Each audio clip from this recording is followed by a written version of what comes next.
बिस्मिल्लाहिर्रहमानिर्रहीम। शुरू अल्लाह ताला के नाम से जो बड़ा मेहरबान निहायत रहम करने वाला है। अस्सलामु अलैकुम everyone, this is Urida Arshad Ali and welcome to the world of chemistry के लिए। आज जो मैं टॉपिक डिलीवर करने जा रही हूँ वो है लेक्चर नंबर 2 हाइड्रोजन का, और ये सेकेंड ईयर इनऑर्गेनिक केमिस्ट्री से लिया गया है। इससे पहले मैं आप लोगों को ये बताना चाहती हूँ कि हमारे चैनल पे एक नई प्लेलिस्ट आई है एनटीएस टेस्ट के स्टूडेंट्स के लिए। NTS testing national testing service जो आपके मेडिकल कॉलेजेस और मेडिकल डेंटल कॉलेजेस की जो एग्ज़ाम्स कंडक्ट करती है उसके लिए एक प्लेलिस्ट है। और मैं यहाँ ये बताती चलूँ कि सबको जो दे रहे हैं उनको पता ही होगा, लेकिन अगर नहीं पता तो मैं बता दूँ कि वहाँ पे किसी किस्म का ना सिंपल ना साइंटिफिक कोई भी कैलकुलेटर अलाउ नहीं होता। तो आपको अगर आप चाहते हैं कि अगर इस तरह की जो कैलकुलेशंस हैं विदाउट कैलकुलेटर जो करनी पड़ती हैं, तो उनकी टिप्स एंड ट्रिक्स इस चैनल पे बताई जाती हैं, उस प्लेलिस्ट में मौजूद हैं। मैं अपनी ये प्लेलिस्ट उस प्लेलिस्ट का लिंक भी अपने डिस्क्रिप्शन बॉक्स में दे दूँगी, तो आप जाके वो विज़िट कर सकते हैं और अपने फ्रेंड्स तक भी शेयर कर सकते हैं जो कि टेस्ट में अपेयर हो रहे हैं। तो आप ज़रूर उन तक शेयर कीजिए।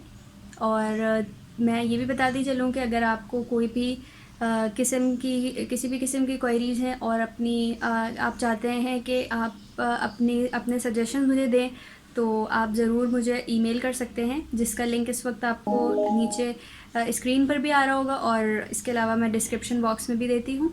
और लेटेस्ट अपडेट से जुड़े रहने के लिए आपको फेसबुक पेज का लिंक भी डिस्क्रिप्शन बॉक्स में मौजूद होता है। और इस वक्त स्क्रीन पे भी मैं दे रही हूँ केमिस्ट्री के लिए के नाम से हमारा फेसबुक पेज भी है, तो आप उसको भी लाइक कर लीजिए। और साथ साथ मैं ये भी कहूँगी कि लेक्चर स्टार्ट करने से पहले एक कॉपी और पेंसिल और या पेन आप अपने साथ लेके बैठिए, ताकि आप लेक्चर को बेहतर तरीके से अंडरस्टैंड करें और हाथ के हाथ आपके नोट्स भी आपके पास होंगे अगर आपको कॉपी डाउन करते हैं मेरे साथ साथ। तो और आखिर में मैं ये कहूँगी कि मेरी वीडियोस के एंड में मेरी वीडियोस को देखने के बाद डिस्क्रिप्शन बॉक्स और कमेंट सेक्शन ज़रूर चेक कर लिया करें, ताकि अगर उसमें कोई भी करेक्शन होती है या कुछ होता है तो वो वहाँ मेंशन कर दिया जाता है वीडियो एडिट करने के दौरान, या अगर कुछ भी मिस हो जाता है तो वहाँ ऐड कर दिया जाता है। तो ज़रूर एक बार विज़िट कर लेना चाहिए। मैं ये हर चैनल के लिए कहूँगी, क्योंकि जाहिर सी बात है कि कुछ अगर मिस्टेक होती है तो डिस्क्रिप्शन बॉक्स और कमेंट सेक्शन में उसे मेंशन कर दिया जाता है। तो अब हम चलते हैं अपने लेक्चर की तरफ।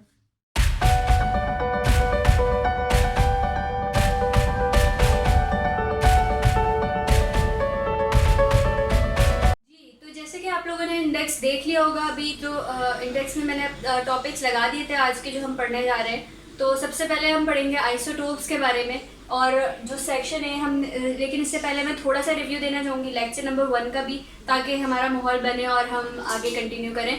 तो लेक्चर नंबर 1 में मैंने आप लोगों को बताया था बैकग्राउंड कुछ हाइड्रोजन का। उसके अलावा मैंने सिमिलैरिटीज़ एंड डिससिमिलैरिटीज़ डिस्कस की थी ग्रुप 1A से, यानी अल्कली मेटल से, हेलोजेंस फैमिली से, और थोड़ा एंड में मैंने आपको बताया था कि कार्बन की फैमिली से भी इसकी थोड़ी बहुत प्रॉपर्टीज़ मिलती जुलती हैं। तो कहा जाता है कि कार्बन फैमिली पे भी ये प्लेस किया जा सकता है पोजीशन उसकी, ठीक है। फिर एक और चीज़ हमने डिस्कस की थी, hydrogen is the most abundant element in the periodic table.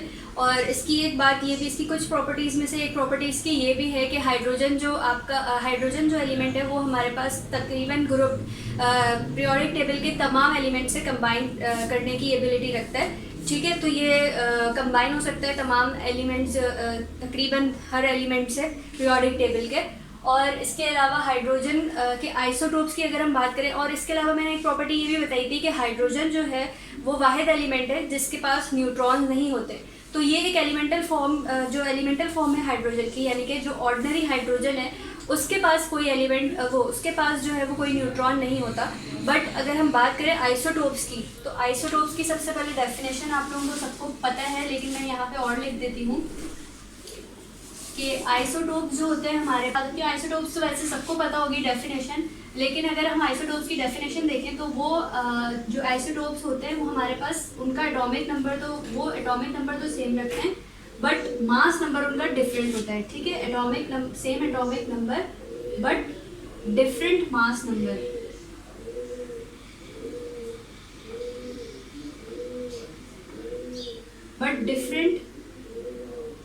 Number. ठीक है, ये हमारे पास आइसोटोप्स की डेफिनेशन आ जाती है। अगर हम बात करें कि हाइड्रोजन के कितने आइसोटोप्स हैं, तो हाइड्रोजन के जो आइसोटोप्स हैं वो हमारे पास 3 तरह के होते हैं। कौन कौन से होते हैं? 3 तरह के आइसोटोप्स कौन कौन से होते हैं? एक हमारे पास होता है प्रोटियम, जिसे हम जो है वो ऑर्डिनरी हाइड्रोजन भी कहते हैं।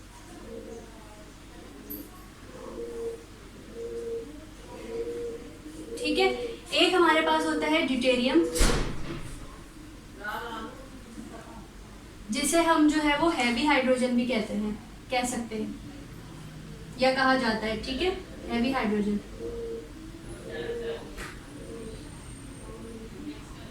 और तीसरा हमारे पास होता है आइसोटोप ट्रीटियम। ठीक है, जो रेडियो आइसोटोप कहलाता है। ठीक है, अच्छा, अब अगर हम इनकी बात करेंगे, इनमें क्या ऐसा चेंज है जिसकी वजह से जो आपके ये 3 आइसोटोप्स हैं।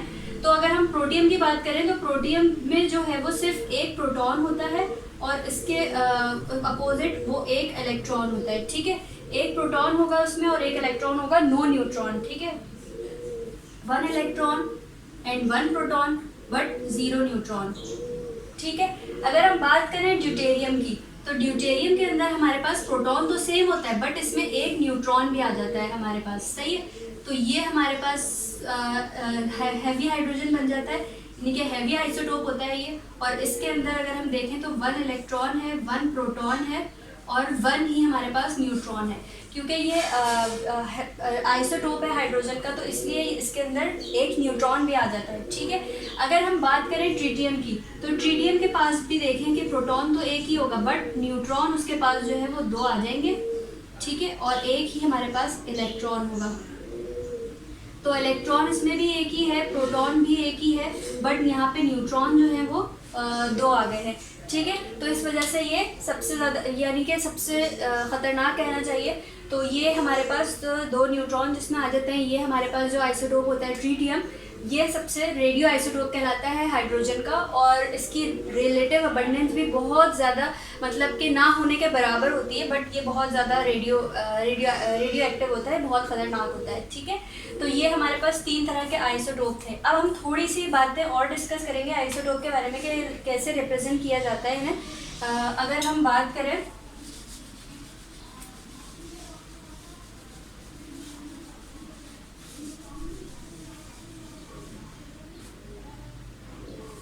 ठीक है, अगर हम बात करें प्रोटियम की, तो प्रोटियम जो है हमारे पास, प्रोटियम को हम रिप्रेजेंट करते हैं क्योंकि ये ऑर्डिनरी हाइड्रोजन है। तो आपको पता है कि सिंपली हाइड्रोजन जो हमारे पास होती है ये इसी तरह ये प्रोटियम होती है। तो ये हमारे पास इस तरह से इसको रिप्रेजेंट किया जाता है। ठीक है, अगर हम बात करें ड्यूटेरियम की, तो ड्यूटेरियम 2 तरीके से रिप्रेजेंट किया जा सकता है। एक तो D और 2 ऊपर और उसके वो, और हम इस तरह से भी रिप्रेजेंट कर सकते हैं ड्यूटेरियम को। जबकि ट्रीटियम को हम जो है वो इस तरह से 3 और 1 करके इस तरह से लिखते हैं ड्यूटेरियम को मास, क्योंकि इन सब के जो एटॉमिक नंबर हैं वो तो सेम रहते हैं लेकिन मास नंबर जो है वो डिफरेंट हो जाते हैं। ठीक है, तो ये कुछ रिप्रेजेंट की बातें हो गई थी। अच्छा, फिर हम बात करते हैं रिलेटिव अबंडेंस की। रिलेटिव अबंडेंस क्या चीज़ होती है? ठीक है, रिलेटिव अबंडेंस जो, सबसे पहले मैं आपको बता देती हूँ कि रिलेटिव अबंडेंस किसकी कितनी है, फिर हम बात करेंगे कि रिलेटिव अबंडेंस क्या है। रिलेटिव अबंडेंस अगर हम प्रोटियम की बात करें तो मैं यहाँ पे लिख देती हूँ RA करके। ठीक है, ये है हमारे पास रिलेटिव अबंडेंस। रिलेटिव अबंडेंस जो है प्रोटियम की, वो हमारे पास सबसे ज़्यादा जो पाया जाता है वो प्रोटियम ही पाया जाता है। तो 99.984% हमारे पास जो पाया जाता है वो प्रोटियम पाया जाता है। ठीक है, ड्यूटेरियम की अगर हम बात करें तो ड्यूटेरियम की रिलेटिव अबंडेंस हमारे पास कितनी होती है? ड्यूटेरियम की रिलेटिव अबंडेंस 0.0156% होती है। ठीक है, और ट्रीटियम की रिलेटिव अबंडेंस कितनी होती है? ट्रीटियम की रिलेटिव अबंडेंस हमारे पास बिल्कुल ना होने के बराबर, यानी कि 4 × 10 एक्सपोनेंट -15%, यानी कि -15 में वैल्यू है, यानी कि बिल्कुल ना होने के बराबर। ठीक है, तो ये भी आप लोगों को पता चल गया। ये तो एक हमारे पास ऑर्डिनरी हाइड्रोजन है, ये ऑर्डिनरी आइसोटोप भी हम इसे कह सकते हैं। मैं नीचे लिख देती हूँ, ये हमारे पास ऑर्डिनरी आइसोटोप है, ये हमारे पास हैवी आइसोटोप कहलाता है ड्यूटेरियम, जबकि ट्रिटियम हमारे पास रेडियो आइसोटोप कहलाता है। ठीक है, ये कुछ बातें थी इनसे रिलेटेड। अब हम बात करेंगे रिलेटिव अबंडेंस क्या चीज़ है। एक चीज़ होती है नेचुरल अबंडेंस और एक चीज़ होती है रिलेटिव अबंडेंस। तो नेचुरल अबंडेंस, क्योंकि मेरे पास स्पेस कम है तो मैं ये मिटा रही हूँ। आई होप आप लोगों ने ये लिख लिया हो, वरना आप वीडियो को दोबारा से बैक करके भी लिख सकते हैं।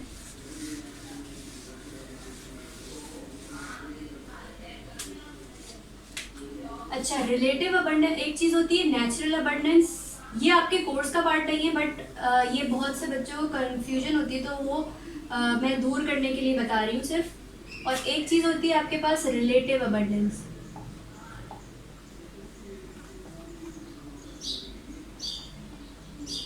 ठीक है, तो नेचुरल अबंडेंस तो ऐसी चीज़ होती है कि एलिमेंट का जो है वो नेचुरली अर्थ पे प्रेजेंट होना। किस फॉर्म में एलिमेंट, मतलब कितना परसेंट एलिमेंट जो है वो नेचुरली पाया जाता है अर्थ पे, वो हमारे पास नेचुरल अबंडेंस होती है। ठीक है, यानी कि एलिमेंट नेचुरली फाउंड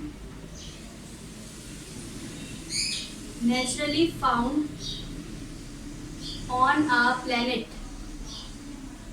कि एलिमेंट जो है वो नेचुरली कैसे कितना पाया जा रहा है, ठीक है, प्लेनेट पर। बट रिलेटिव अबंडेंस क्या चीज़ आ जाती है कि वो एलिमेंट अगर उसके आइसोटोप्स हैं, ठीक है, किसी भी एलिमेंट के अगर आइसोटोप्स हैं तो वो उस आइसोटोप में कितने परसेंट वो एटम जो है वो पाया जाता है, तो ये नेचुरली, तो ये हमारे पास होती है रिलेटिव अबंडेंस। जैसे कि अगर मैं इसकी डेफिनेशन देखूं तो it is percentage of atom, it is percentage of atom with a specific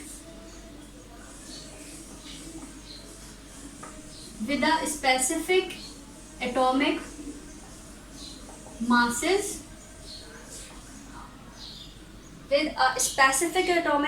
found in a naturally occurring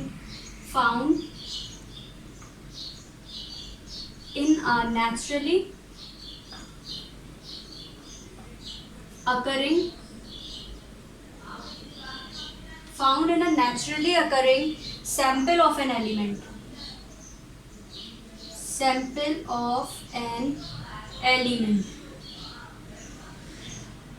ठीक है। तो यानी कि आपको बहुत वाज़े तरीके से डिफरेंस दोनों में पता चल गया होगा कि नेचुरल अबंडेंस क्या चीज़ है और रिलेटिव अबंडेंस क्या चीज़ है। नेचुरल अबंडेंस मतलब कि नेचुरली वो पूरा एलिमेंट कितना आपके अर्थ पे मौजूद है, जबकि रिलेटिव अबंडेंस अगर उसका कोई आइसोटोप है तो उन आइसोटोप में वो एटम कितने परसेंटेज में नेचुरली पाया जाता है। ठीक है, तो ये हो गई रिलेटिव अबंडेंस। आई होप आप लोगों को समझ आ गई होगी बात। ठीक है, अब हम बढ़ते हैं आगे अपने नेक्स्ट टॉपिक की तरफ, जो कि है हमारे पास हैवी वाटर।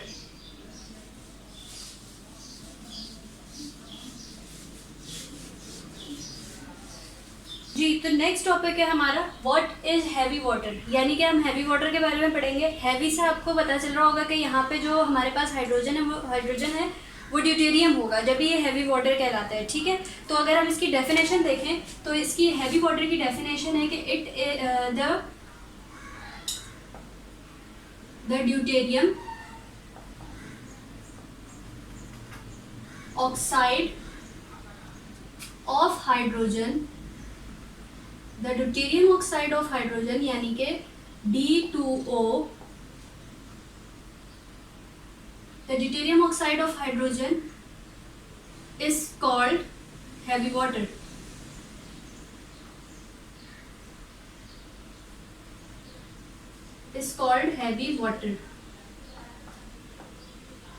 ठीक है, ये हमारे पास जो है वो ड्यूटेरियम ऑक्साइड ऑफ वाटर हमारे पास हैवी वाटर कहलाता है। अब इसके अंदर चेंज क्या चीज़ होती है, यानी कि यहाँ पे जो यूज़ होता है, it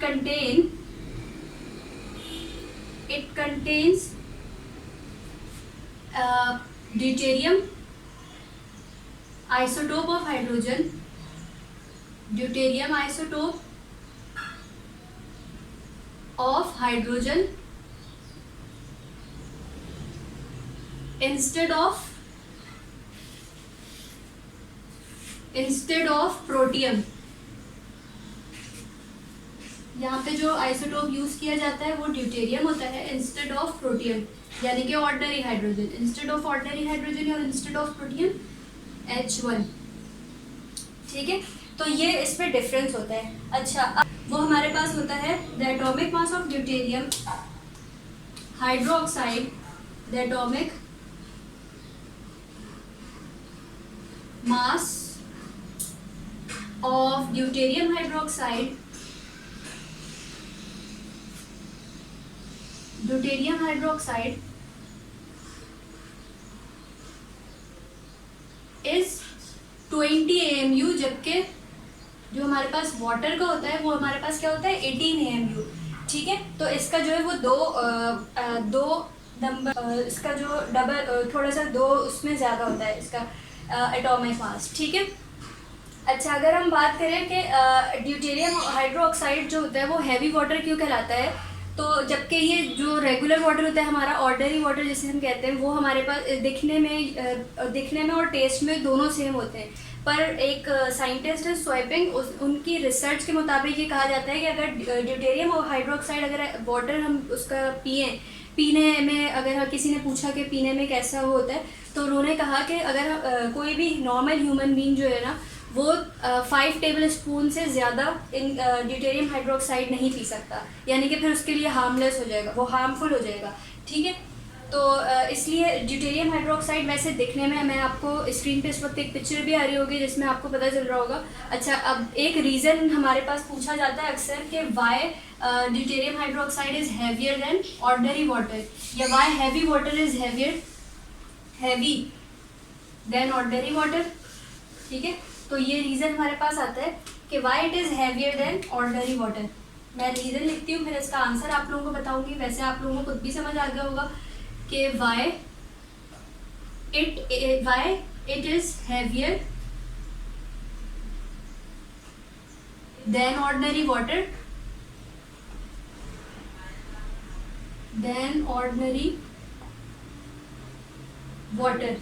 because it contains deuterium isotope of hydrogen. ठीक है, सबसे पहला रीज़न तो ये हो गया कि because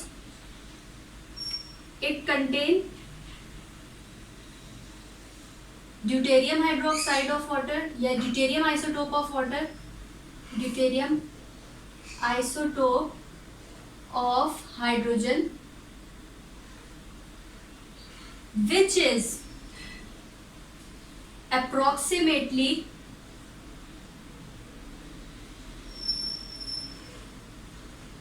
10% heavier than ordinary water, 10% heavier than ordinary water।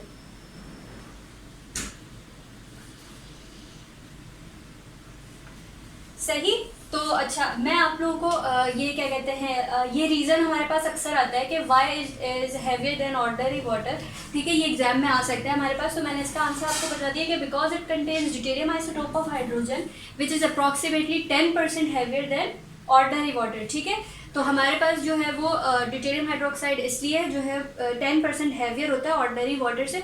और इस वक्त मैं आपको दोबारा पिक्चर एक स्क्रीन पे शेयर कर रही हूँ जिसमें आप देख सकते हैं कि आपके जो राइट साइड पे वो आपके राइट साइड पे जो है वो ड्यूटेरियम है और आपके लेफ्ट साइड पे जो है वो ऑर्डिनरी वाटर है। तो आप देख सकते हैं कि ड्यूटेरियम का जो मास है, जबकि वो फ्लास्क जो है वो 100 ml दोनों की सेम है और सेम उसमें पानी फिल हुआ हुआ है। बट देखें आपके ड्यूटेरियम का जो है वो मास ज़्यादा है क्योंकि वो नीचे की तरफ हो रहा है आपका जो वेइंग मशीन है, और इस तरफ जो आपका ऑर्डिनरी वाटर रखा हुआ है लेफ़्ट साइड पे वो ऊपर है। तो आप वाज़े फ़र्क कर सकते हैं कि वो जो है वो ड्यूटेरियम वाटर है, और यानी कि वाटर जो है वो हैवी वाटर है, और इस तरफ जो है वो आपका ऑर्डिनरी वाटर है। लेकिन दिखने में, कलर में, सब कुछ, टेस्ट में भी आपको बिल्कुल सेम मतलब लगेंगे, कोई फ़र्क नहीं है इनमें। अच्छा, तो ये बात हो गई हैवी वाटर की। अब यहाँ पे हमारा हैवी वाटर का टॉपिक कंप्लीट हो गया। इसके बाद जो हमारा नेक्स्ट टॉपिक है वो है हमारे पास के एटॉमिक हाइड्रोजन के बारे में हम पढ़ेंगे। अच्छा, हमने हाइड्रोजन के आइसोटोप्स पढ़ लिए, ठीक है। आई होप आप लोगों को समझ भी आ गया हो। हमने हैवी वाटर को भी कवर कर लिया है। अब हम जो टॉपिक कवर करेंगे वो है atomic hydrogen. As you all know कि हमारे पास जो हाइड्रोजन है वो डायटोमिक फॉर्म में पाया जाता है, सही। तो डायटोमिक फॉर्म का मतलब ये है कि हाइड्रोजन जो है वो मॉलिक्यूलर स्टेट में है, यानी कि H2 इस तरह से, सही। तो ये जो है वो एटॉमिक फॉर्म किस तरह से हम कर सकते हैं हाइड्रोजन की, अगर हमें ज़रूरत है तो। हाइड्रोजन क्या कहते हैं, अगर हम एटॉमिक हाइड्रोजन की बात करें कि what is atomic hydrogen,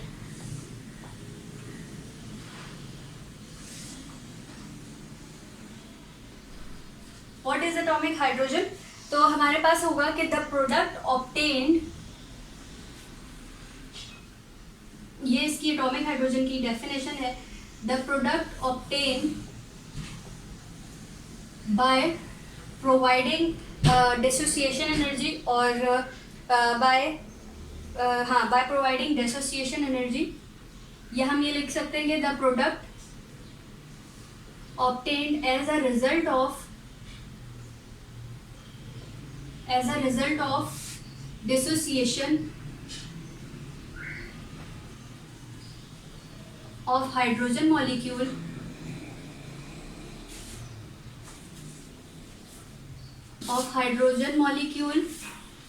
is called atomic hydrogen, is called atomic hydrogen, ठीक है। जो एक प्रोडक्ट है हमारे पास जो किसके जो डेसोसिएशन हुई, जिसको हमने डेसोसिएट कराया हाइड्रोजन मॉलिक्यूल को, उसके बाद जो हमारे पास प्रोडक्ट मिली है वो हमारे पास एटॉमिक हाइड्रोजन है। अगर इसकी एग्जांपल देखें तो आप यहाँ पे देखिएगा कि ये हाइड्रोजन मॉलिक्यूल है हमारे पास, ठीक है, और इसको हमने डेसोसिएट करवाया है बाय गिविंग 104 किलो कैलोरीज पर मोल, ठीक है, और by applying temperature of 5000 degree centigrade. फिर ये जाके हमारे पास जो है वो एटॉमिक फॉर्म में हुई है, यानी कि इस तरह से हाइड्रोजन के दो मॉलिक्यूल अलग हो गए, हाइड्रोजन के जो दो एटम थे वो अलग अलग हो गए, और इसको हम इस तरह से भी लिख सकते हैं और इसको हम 2H पॉजिटिव भी लिख सकते हैं, ठीक है, ये 2H, सही। अच्छा, एटॉमिक हाइड्रोजन की बात कर ही रही हूँ मैं, तो साथ साथ मैं आपको एक और चीज़ बता दूं कि एटॉमिक हाइड्रोजन जो है वो अगर हमारे पास किसी केमिकल रिएक्शन की लिबरेशन में मिल रहा हो हमें प्रोडक्ट में, बाय प्रोडक्ट में, तो वो हमारे पास कहलाता है नेसेंट हाइड्रोजन। जैसे कि फॉर एग्जांपल, अगर मैं आपको एग्जांपल दूं, मेरे पास बोर्ड पे जगह नहीं है, मैं चाह रही हूँ कि मैं कंपेयर करके ही बताऊँ आपको। अच्छा, मैं यहाँ पे लिखने की कोशिश करती हूँ। वो नेसेंट हाइड्रोजन भी हमारे पास होता तो एटॉमिक हाइड्रोजन ही है, पर इसके अंदर डिफरेंस क्या है कि ये हम खास तौर से करवाते नहीं हैं, ये हमें किसी भी रिएक्शन के रिजल्ट में मिल रहा होता है, यानी कि उसमें लिबरेशन हो रही होती है एटॉमिक हाइड्रोजन की, तो उस चीज़ को हम कहते हैं नेसेंट हाइड्रोजन। जैसे कि the hydrogen at a time of its liberation, hydrogen at a time of its liberation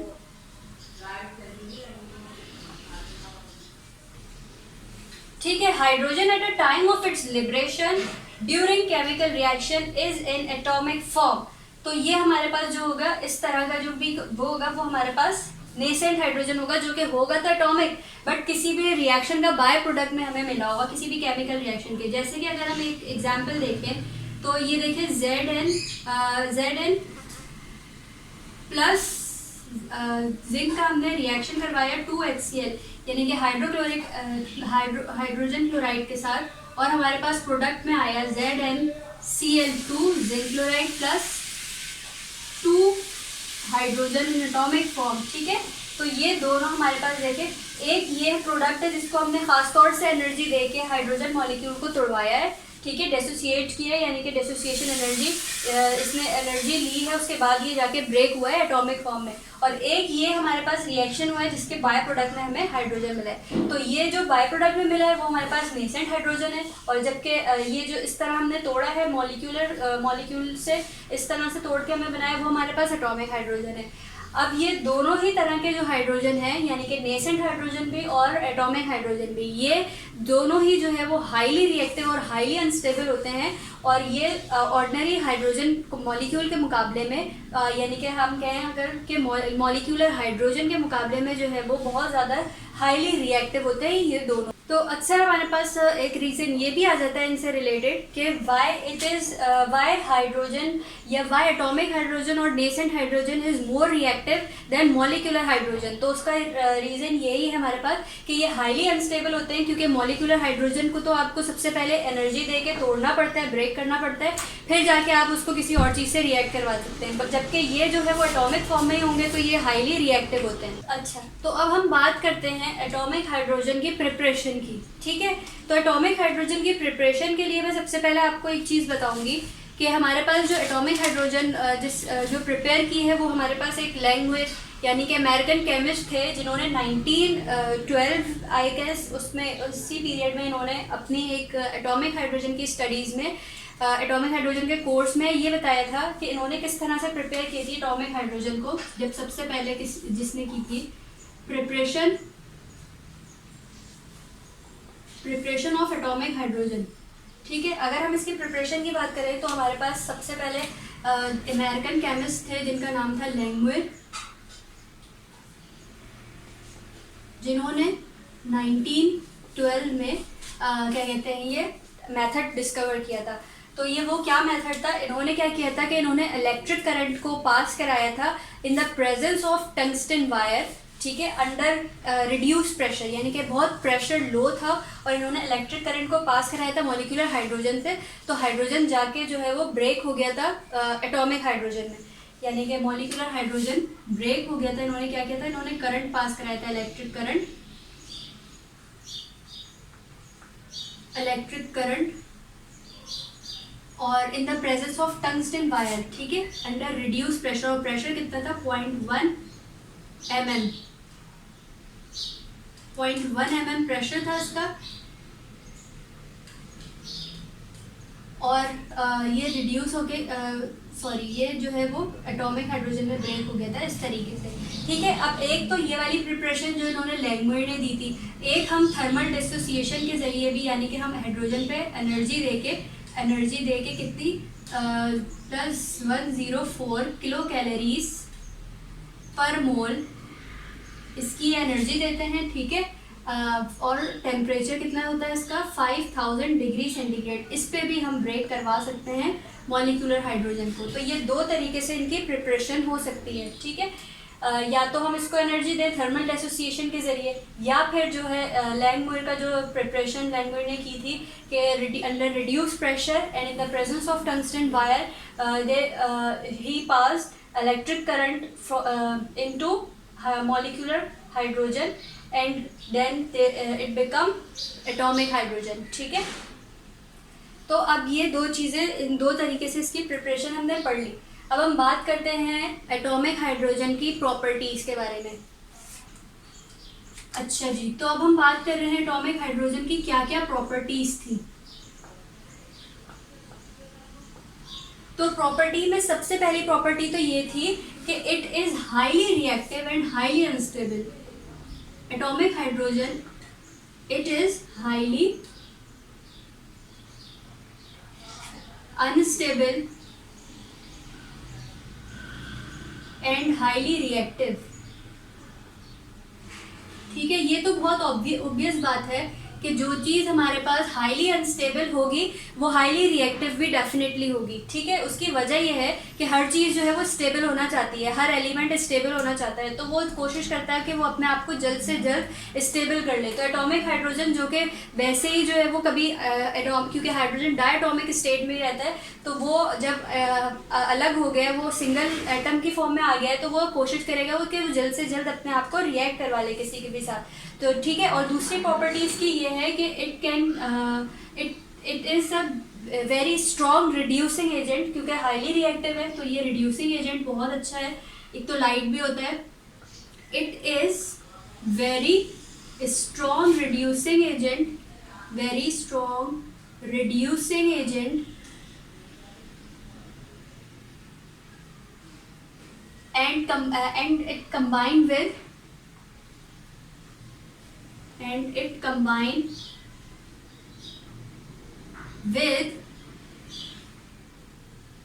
किस किस से कंबाइन हो सकता है, metals, non metals, metals and non metals, ठीक है, metals and non metals, it can combine with metals and non metals. अब हम देखते हैं रिएक्शंस कौन कौन से ये देता है हमें, ठीक है। तो अगर हम बात करें कि रिएक्शन विद मेटल्स किस कौन कौन से दे सकता है, ये रिएक्शन विद मेटल्स,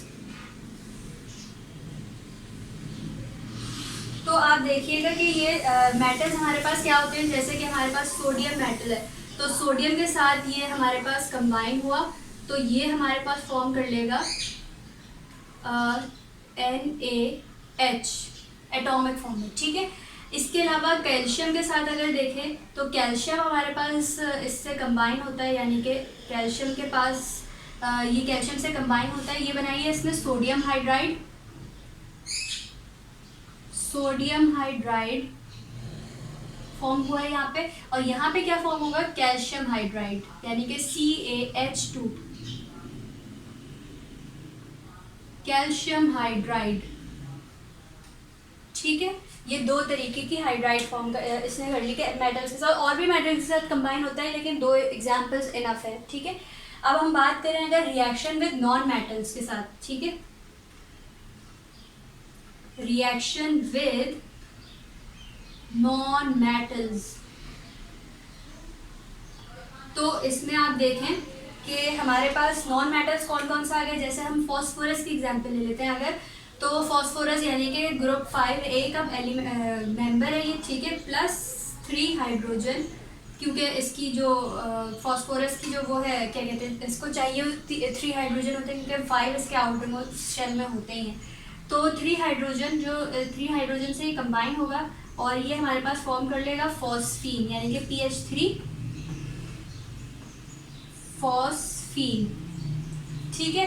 इसके अलावा और अगर एग्जांपल हम देखें तो नॉन मेटल्स में हम ले लेते हैं Cl2 और इसको हम कंबाइन करवाते हैं 2 हाइड्रोजन के साथ, तो ये फॉर्म कर लेंगे 2 हाइड्रोजन क्लोराइड, यानी कि यहाँ पे ये क्या फॉर्म कर लेगा, हाइड्रोजन क्लोराइड, ठीक है। ये दो तरह के नॉन मेटल्स के साथ रिएक्शन हो गया। इसके अलावा एक और प्रॉपर्टी मैं आपको बताऊंगी कि it reduces oxide and forms metal, ठीक है, इट रिड्यूसेस ऑक्साइड्स और ये उनको मेटल्स बना देता है, और वो कैसे करता है कि मैं आपको बताती हूँ इक्वेशन के जरिए एग्जांपल देके।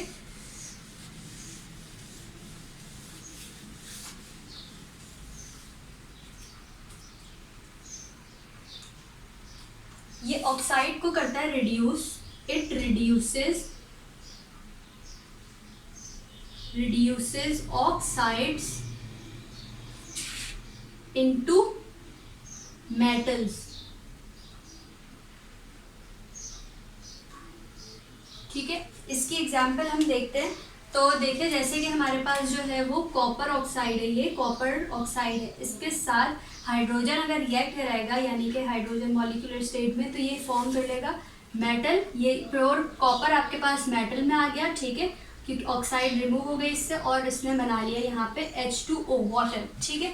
इसी तरह एक और एग्जांपल इसकी भी ले लेते हैं, जैसे कि हम ले लेते हैं mercury oxide HgO plus 2H, इसी तरह हमने इसको साथ जोड़ा और फिर ये मरकरी आपके पास मेटल की फॉर्म में आ गया, ठीक है, जैसे कॉपर आया और यहाँ पे इसने वाटर फॉर्म कर लिया, सही है। तो ये जो है वो क्या कहते हैं, गेन ऑफ ऑक्सीजन करके इसने जो जैसे रिड्यूसिंग एजेंट है, तो इसने मेटल ऑक्साइड्स को भी रिड्यूस करा दिया और हमारे पास कॉपर और इनटू मेटल्स में, यानी कि प्योर मेटल्स हमें मिल गए, सही, ठीक है जी। ये एग्जाम्पल्स यहाँ पे हो गई खत्म, और इसके बाद हम इसकी प्रॉपर्टीज हमने पढ़ ली हैं। अब हम एटॉमिक हाइड्रोजन के यूजेस पढ़ेंगे कि इसका यूज़ क्या है। तो अब यूजेस हम देखते हैं।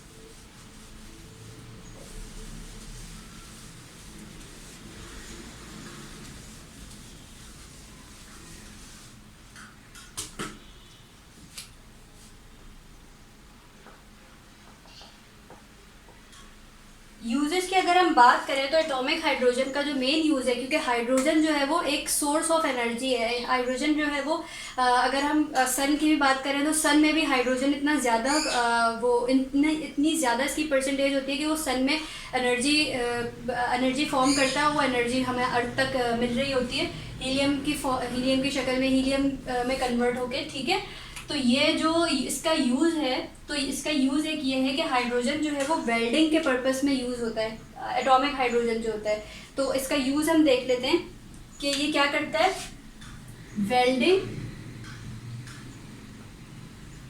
वेल्डिंग ऑफ हैवी मेटल्स, यानी कि जैसे स्टेनलेस स्टील की वेल्डिंग है, ठीक है, heavy metals and some special alloy